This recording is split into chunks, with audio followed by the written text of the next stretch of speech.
Alright, folks, this is Ketter debuting here with Card Hoarder Prime with a little bit out of my element, but little Grixis Delver action. Been putting a lot of work in for this leading up to SCG Worcester, so let's do this.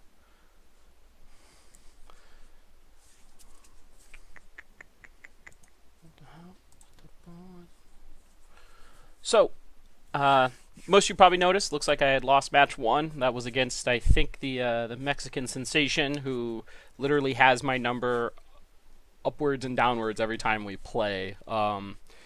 He's a very talented Storm player, but I felt like a 4-game set would really get across some of the things I wanted to push for the deck. So this is technically match 2 of the league, but what we're going to focus on here is just some mechanics and some gameplay stuff.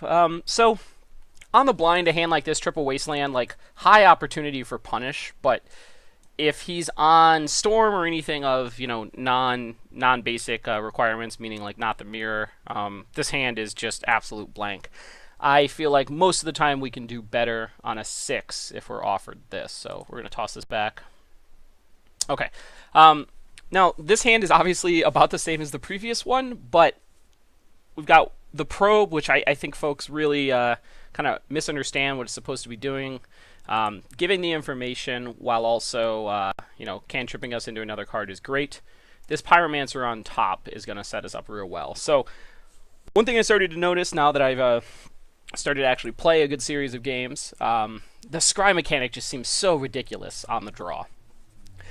It's not to say on the play that it doesn't do a lot of great things, but in Legacy with the fetches and stuff like that, there's just a lot of places that it feels like you get punished pretty heavily for just sequencing your spells correctly. So it looks like we're playing the mirror. I'd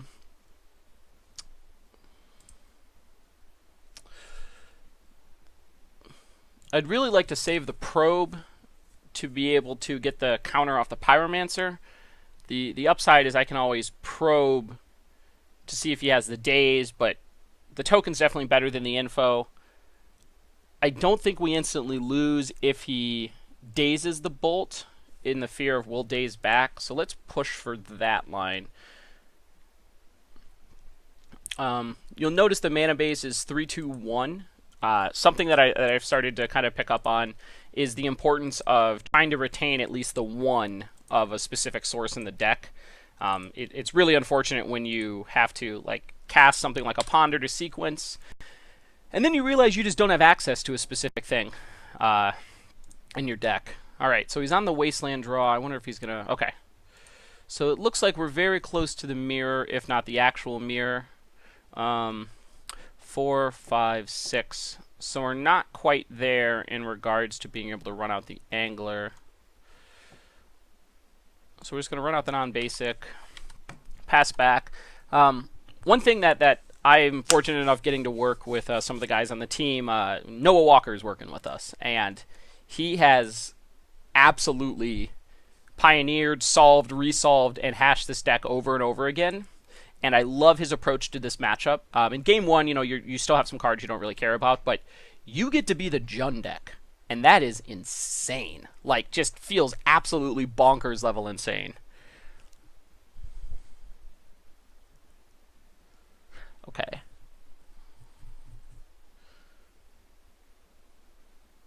Alright, so in this situation, I'm going to fetch for the red source. I'm actually going to run out the Pyro here. Angler in the Delver mirrors is by far a higher priority than what you get from something like Young Pyromancer. So even if he forces or dazes this, I'm okay with his tempo loss. Alright, great. See what we got. Hot tip for all those wanting to push their game to the next level. Moto for 1. But 2, Alt, print screen, find your Microsoft Paint, and paste that bad boy right in there. Took me about a half a second to get that done. So you'll see from our opponent's hand. Let's see. All right, we're just going to fire this off again.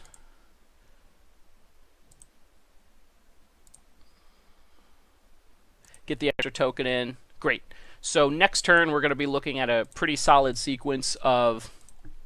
Bolt your guy even if he flips. be able to cast Angler and then hold up Pierce.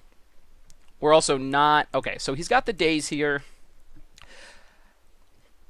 It actually doesn't concern me that much. I think we win this race pretty handily. The downside is, well, he has the Force, but I think we actually sequence him pretty well here. So bolt this guy.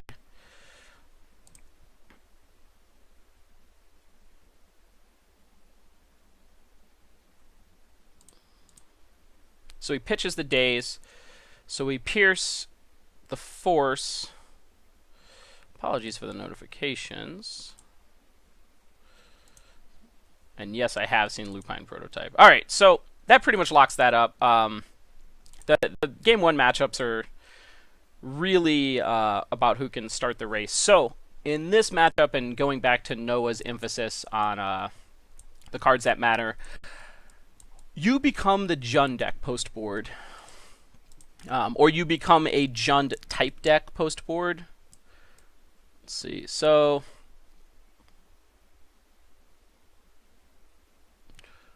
we're looking at...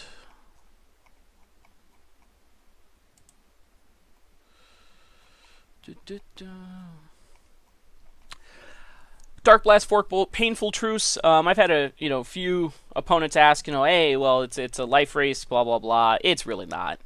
It's definitely about trading resources and trying to find your advantages there, and push through after that. Let's see. Cards that we don't really care about. Excuse me. Therapies. Pierce. The Forces. Want the EE.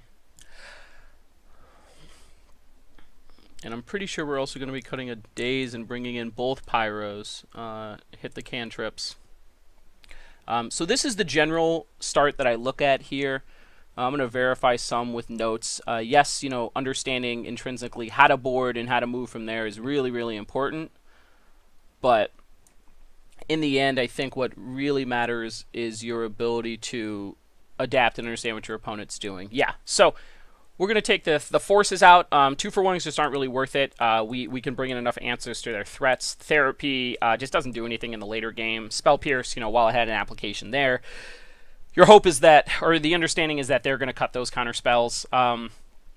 I almost always cut the 1 Daze. I really prefer access to the removal in EE, the Blast for the Delvers, or the Ponders. Ponders is such a great card in the matchup. And then we have 2 additional removal spells and blasts. Just remember that Strix is going to have to eat a removal spell. I mean, it's a 1/1, but it replaces itself, and it's going to eat one of their removal spells regardless. They don't really have efficient ways to mess with it. They could be on the Lavamancer versus the Forked Bolt. Doesn't really do a whole lot there, though, to change the importance of Strix. And then Painful Truce, drawing 3. I mean, that just takes care of business. There are a few situations where you're behind, and it really doesn't really do a lot, but remember this card Brainstorm is in your deck, so you're just going to shuffle that away. One thing I have run into, if you look at this list compared to some of the other ones, being on the 4/4 fetch plan for blue does sometimes punish you. I actually got a chance to needle a Polluted Delta against Show and Tell. I had a Polluted Delta in hand, but I knew from a probe that he was Landlight, and it really, in my opinion, just locked up the match. I drew another Delta, but I got to brainstorm him away. But that's the only thing in the list that I think is really changeable, is you have the ability to kind of present some other stuff, Misties and stuff like that, for some just kind of a bluff in a sense. So this hand's a little Landlight, but we can always probe him. We don't necessarily need to Strand pop turn 1, but this is really what we're looking for. 1 drop, a removal spell in the matchup, a blast for his hypothetical first card. For our opponent that's kept in, the Daze is similar to what we have. That's good. So him leading on Trop makes me think he is properly identifying. Let's see. Yeah, so we're going to...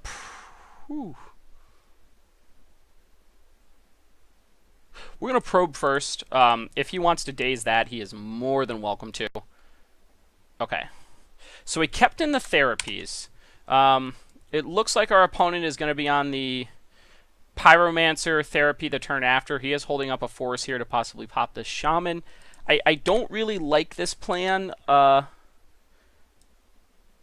As Therapy, I mean, yes, it's going to maybe get him 1 token, but I just don't think it's going to do a whole lot. We have the Pyro for the Force, and if we get that chance, you guys are, folks, ladies and gentlemen, everyone is in for the biggest of treats. So, second probe. Those things in between.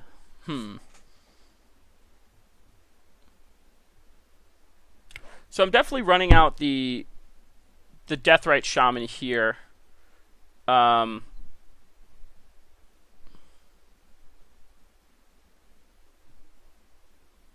I? You know what? Let's probe again. Get 1 card deeper.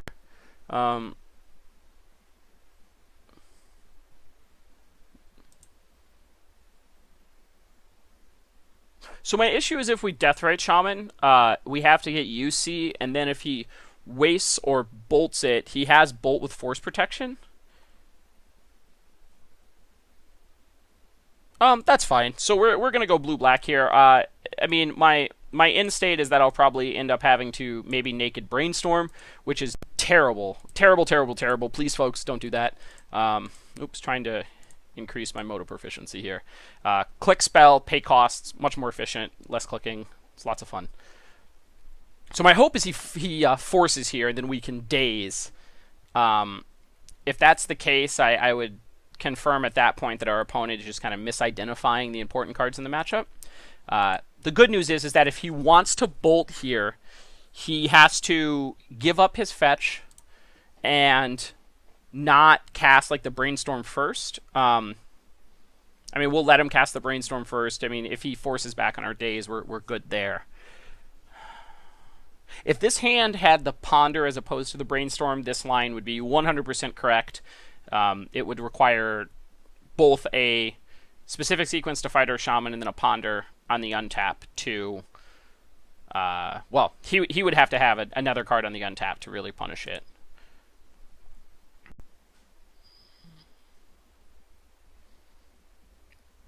So my assumption is he's going to run out the Pyromancer. We're going to daze. He's going to force. He's going to lose out on his free card there. And then we're going to untap. Yeah. So we're going to daze this, bounce this. Some other small thing that folks might be aware of in Legacy is there's a really... Oh, this is just absolutely wonderful. Sorry, going back to the skill cap or the ability discussion. Dazing when they play basic fetch. Many times, if it's in response to a Brainstorm, is really great value. But dazing, if they haven't played their land first, and you're suspicious of a chance at a Wasteland, is definitely a sequence that I've had pay off for me once or twice. I'm not going to say it's absolutely correct in every situation, but it really does some work. So this is where we get to flaunt the 2-for-1 killer, the Pyroblast. I am somewhat hoping that our opponent is going to... Let's see. So he'll probably bolt here. And I actually don't want to Brainstorm in this situation, but I will exile a land to hurt his Angler a touch. Get the red on this. So one thing that tends to come up in some of our more drawn out games is just being able to cast spells in general really comes into play. Let's see. So he's probably going to post-combat therapy. Let's just bolt here. We're red constrained. It's not necessarily the best play in that it is always going to pay off here. And this is why I don't like therapy in this matchup. Like, this is an absolutely blind name. I don't know what he would name that I really care about. I guess Angler would be... See? There's no forces in my deck. So I think therapy post-board just draws kind of the same lightning rod as you would get from having Force of Will post-board. You're just waiting to either waste a mana, waste a card, waste some tempo, and it unfortunately does... For him, it does all three. Okay.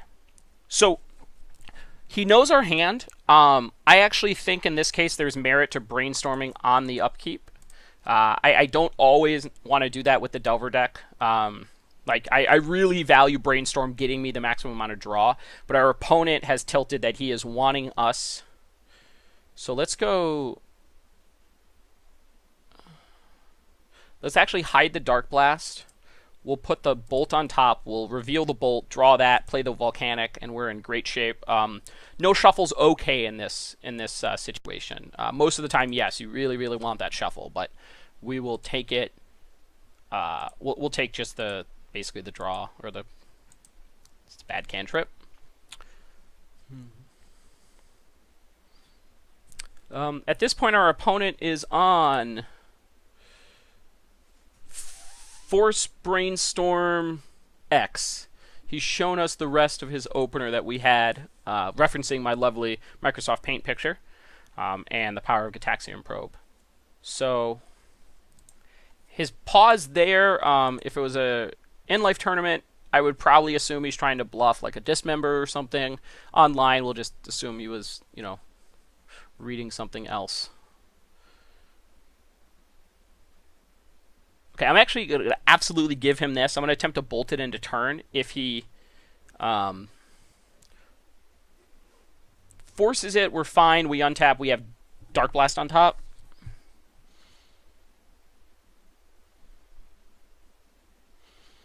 So, just to kind of tie into the previous... So he's probably going to name Pyroblast here so he doesn't get his force bodied. But we have the cards we want anyway. In that we have a removal spell. Yeah, absolutely. So he chose to beat our 2-for-1 by forcing almost another 2-for-1 here, on himself with the Delver. This is just confirming kind of what Noah had passed along to me and what I've seen in my 45 games at this point since picking up the deck. I've been doing a league a day and will continue to do a league a day all the way up to Worcester. It's been really helped me see through some sequences. So he's got Force of Will X at this point. And, technically he could have not that, and he could have looked at something completely different. Okay.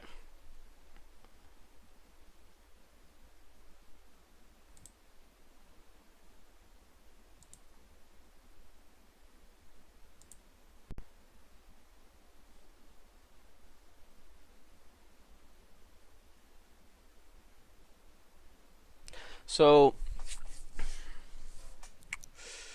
it's fine.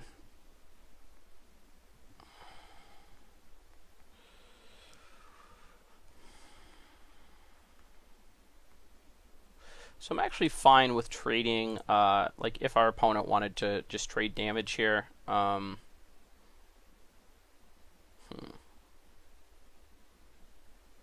So that's definitely a land we wanted. Maybe we're supposed to tap the Volk, but Bolt versus Blast is better. We're going to shuffle all these away, actually.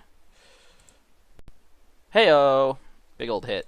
So, with that being the hit, we're going to find the blue-black land, be able to cast our Strix. This does leave us open to the possibility of a Wasteland on our red source, stranding us with Bolt, but it's an acceptable loss. Yeah. We're set up pretty well here. Crack 3, he goes to 9. He cracks back, puts us to 9. 6, 3, 2. Yeah, we're in good shape. He doesn't win this race outright. Okay.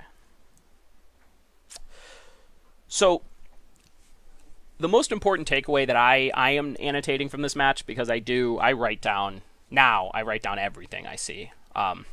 What I see happening here, simply put, is our opponent is prioritizing some cards that I don't necessarily agree with. So he has access to Probe here.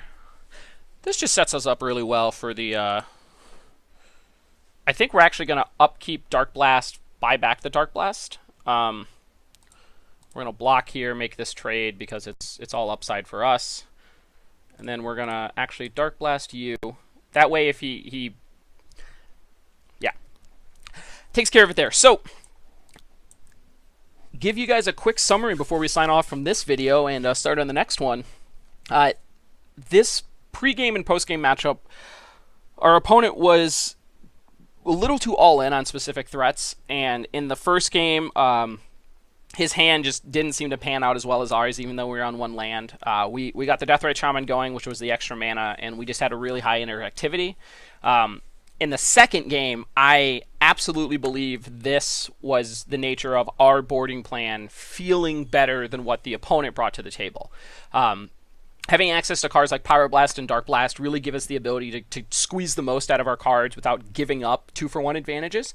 Dark Blast just wins the Pyromancer matchup. The Mirror pretty well. It does a good job as well of cleaning up unflipped Delver secrets, and then if you really have to, if it gets down to that grindy, or you've just got the board advantage, it is absolutely fine to Dark Blast, use your draw step, Dark Blast, or as I've done a couple times, the Dredge 3 from Dark Blast also reads the same as a shuffle for your Brainstorm. Anyway, good, reasonable mirror there.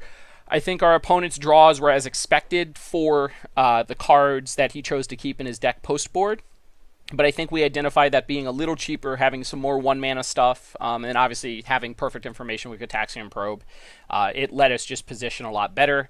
And Baleful Strix, you the MVP.